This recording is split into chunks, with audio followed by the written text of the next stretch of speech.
I got this at VidCon. Happy, happy, happy.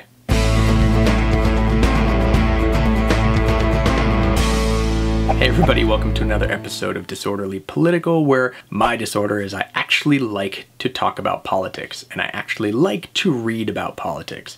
And this show is all about going over some of the bigger stories of the week. Now, I apologize to my viewers that I missed last week. I had the show shot and everything ready to go, and then just a lot of technical difficulties, a lot of things got in the way, and I wasn't able to even start trying to cut it until this past Wednesday. So I was already 3 days behind, and at that point, it seems like it wasn't worth putting it up because I was going to be rushing it, and it just wasn't going to be the video that I wanted to put up. So now, on to this week. The first story I want to share with you, let's start out with some good news, and that is a person by the name of Adnan Syed, who you might know from the first season of the incredibly popular podcast Serial, has been granted a new trial. Now, he's already served 15 years of a life sentence for the murder of Hae Min Lee, his ex-girlfriend. Adnan claims that he didn't do it, but back in 2000, the jury found him guilty. Now, he's been granted a new trial because of new pieces of evidence, and his defense attorneys are also claiming that his previous defense attorney was grossly negligent, and that basically it was her fault that Adnan lost the trial because she didn't challenge certain pieces of evidence and she didn't bring forth what could be an alibi witness proving that Adnan couldn't have done it. So all those things brought together and brought to light through the Serial podcast and some other investigations afterwards, the judge has now granted Syed a new trial. But there are people in the legal community that are basically saying this is never going to go to trial, because if you take out certain pieces of testimony and you take out certain pieces of evidence, the whole prosecution is then going to rest on one person's testimony, and that's a guy named Jay Wilds, who, again, if you listen to the Serial podcast, his story is all over the place, and even since the podcast ended, his story has changed again. So it's horribly inaccurate, and just one of the weakest things that you could possibly base a case on. So some people don't even think the prosecution is going to try Syed again. They're going to appeal the idea that he got a new case, and they could win that, which could put Syed back in jail. But if they lose that, which it looks like they will, they're probably just going to plea him out, which could happen in a few different ways. One of those is he could maintain his innocence, but say there's enough evidence for a jury to possibly convict him, then the prosecution would let him go. It's a really weird way out, but he would end up being able to walk out. And then of course the other likely thing is that the prosecution just drops the case and his original conviction is vacated. Now, who knows what will happen? We'll just have to wait and see. Second story of the week, the latest committee to investigate Hillary Clinton and the Benghazi situation finally released its detailed report, and much to the chagrin of the Republican Party, it said absolutely nothing new about Hillary Clinton. It's 800 pages long, and it brings to light some new facts about the evening, but nothing pointing to President Obama or Hillary Clinton doing anything wrong. In fact, it disproves one of the conspiracy theories that have been going around for many years about the idea that Obama was nowhere to be found and couldn't be bothered to get involved in his own consulate being attacked and his own ambassador being killed. This 800-page report shows that he was indeed involved, and he'd actually sent orders for people to be deployed. The main problem actually found out was that there were people deployed, but they ended either stopping at bases and getting caught up in diplomatic relations of being able to use that base to move forward, or just not being deployed at all even though they had been told to. Now, the Democrats have always maintained that this has been a witch hunt, that this was just going after Hillary Clinton because they knew she was going to run for president and they wanted to hang this around her neck. Now, at one point, Representative Kevin McCarthy actually admitted to the fact, saying, look at her poll numbers, we're dragging her down, and nobody would have thought she was untrustworthy if we hadn't pounded her with this case. That little admission, that little slip from McCarthy actually cost him the job of Speaker of the House, which he was running for,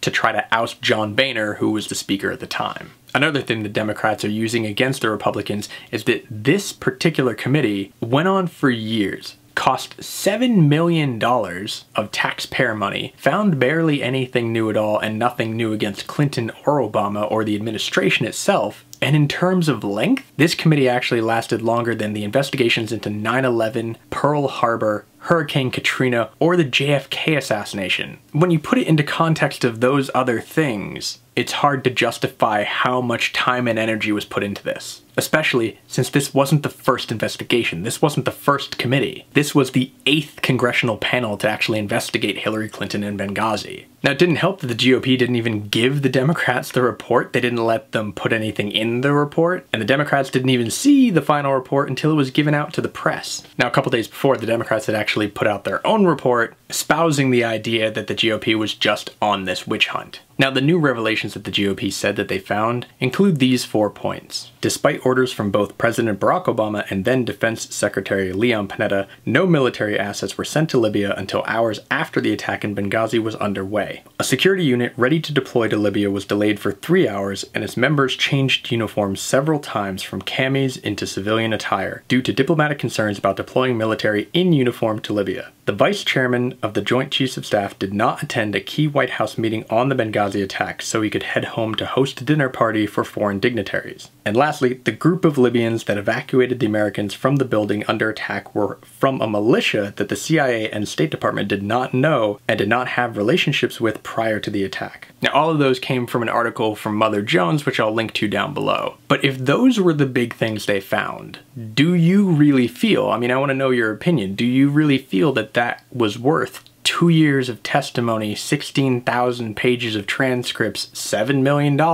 I don't know. But before you think the Republicans came out empty-handed, if anything that they got out of the Benghazi committee and the scandal and all that stuff was the email scandal. In the end, one scandal was completely worthless, but it opened up another one which may not be worthless. That is still yet to be seen, especially since just this weekend, Hillary Clinton was interviewed for 3.5 hours by the FBI, specifically about this private email server. What's going to come of that? I have no idea. Donald Trump earlier tonight sent out a tweet saying that he heard from sources that Hillary Clinton wasn't going to be indicted and no charges were going to be brought against her, and look at how this proves that the government is totally corrupt. But I looked everywhere online to try to find any proof of this, and there are no sources. There's nobody talking about whether or not the FBI is going to charge her or not. Might have been just the voices in his head. Moving on to the next story for this week, for those of the people who are following the Brexit, or the referendum that was voted on last week for England to actually break its way out of the EU, the European Union. Now, it has caused a lot of chaos in England, and other markets also seemed very chaotic for a few days, but things have slowly leveled out. But back in Britain, it still seems to be getting worse. And the changes that happened this week were one of the leading voices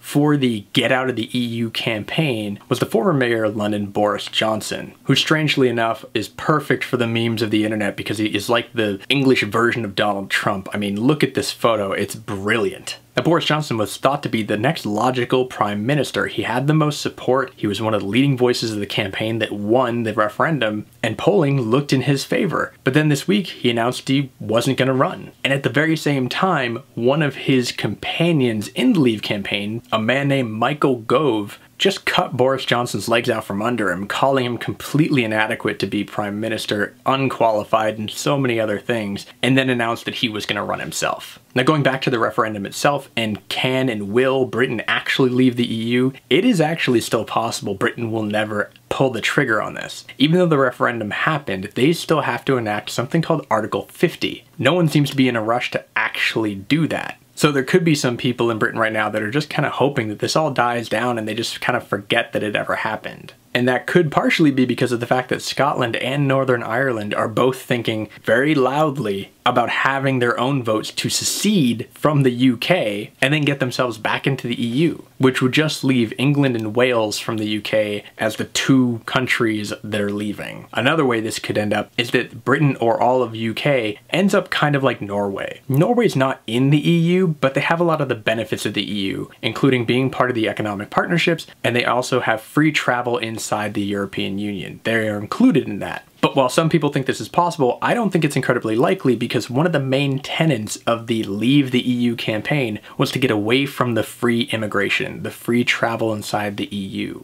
The anti-EU people want that to stop, so I don't see them agreeing to somehow leave the EU but keep that travel open. So there's a lot still going on there, and who knows where this will go. And for the last story this week, let's talk about our favorite people in black robes, the Supreme Court. Last week, they handed down a decision 4-3 in favor of overturning the Texas law HB 2, which, if enacted fully, was going to close down 40 of the 44 clinics in Texas that perform abortions. Basically, when you break down HB 2, what it is what's called a trap law. It's a law or a bill that is passed under the auspice or the disguise of being for women's health, but in effect what it's trying to do do is shut down any clinic or facility that performs abortions. Some of the tenets of these things are saying that the doctors that work inside these facilities have to have admitting privileges in hospitals nearby. Also saying that the hallways need to be a certain amount of feet wide. And on top of that, they actually include some things that just make it really horrible for women that are going in there looking for that procedure. Things like where they make them watch the ultrasound, make them listen to the heartbeat even if they don't want to, force them to listen to things that are totally anti-abortion, and sometimes just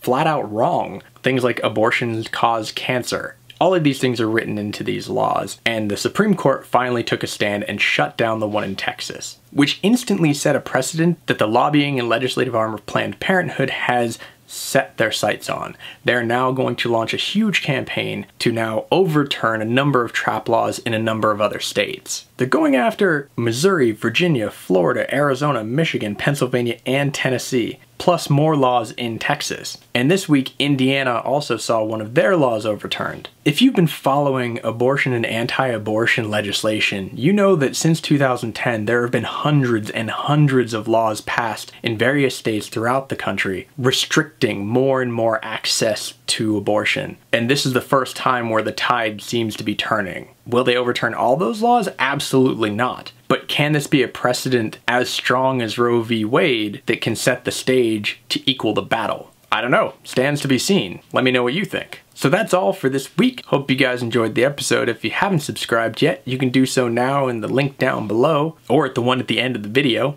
and that would be awesome. You can also like, favorite, or share this video with anyone else who likes to talk about politics in a civilized manner, and leave a comment down below. Let me know what you thought about these stories, or if there were stories you think I should have talked about this week. Stay tuned for next week, and hope you guys have a good one. Wow, this really seems like I'm starting a horror movie. Hi everybody, welcome to another episode of Disorderly. Ooh, what is on the lens? Is that food? Bacon?